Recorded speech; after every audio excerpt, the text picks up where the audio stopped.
Good morning friends, welcome to Alpas Academy. TNPSC கேட்கப்பட்ட முக்கியமான question இது. சுருக்குக எல்லா எக்ஸாம்லயும் கண்டிப்பா கேட்கக்கூடிய ஒரு क्वेश्चन தான். அதல ஃபர்ஸ்ட் மாடல் மட்டும் இப்போ பார்க்க போறோம். அதுல என்ன கொடுத்திருக்காங்க அப்படினாக்கா square root of 43 plus square root of 31 plus square root of 21 plus square root of 10 இன் மதிப்பை காண்க. இது 2017 ல EO4 ல கேட்டிருக்காங்க.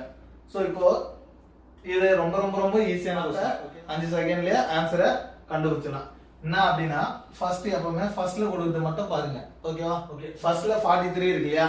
43 னா அதுக்கு அடுத்து இருக்கிற ஸ்கொயர் ரூட் நியரஸ்ட் ஸ்கொயர் ரூட்ட பார்க்கறோம்.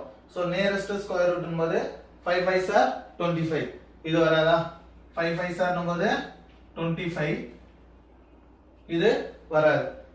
அதுக்கு அடுத்து 6 6s are 36. இது ஸ்கொயர் பண்ணாலும் 36 வருது. சோ இதுவும் வராது நியரஸ்ட். ஏன்னா நமக்கு பிளஸ் இங்க பிளஸ் இருக்கு. பிளஸ் இருக்குனா அதுக்கு அடுத்த ஸ்கொயர் ரூட் தான் வேணும். ஓகேவா? அதுக்கு அடுத்த ஸ்கொயர் ரூட் 7 7s are 49. அவ்வளவுதான். இதுதான் ஆன்சர். ஓகேவா? இதுக்கு அடுத்த ஸ்கொயர் ரூட் இது பிளஸ்ன்னு கொடுத்தாங்கன்னா அதுக்கு அடுத்த ஸ்கொயர் ரூட் எது வருதுன்னு பார்க்கறோம். ஆப்ஷன்ல பாத்துக்கலாம். சோ நம்ம போயிட்டு எல்லா ஸ்கொயர் ரூட்டும் போட்டு பார்க்கணும் இல்ல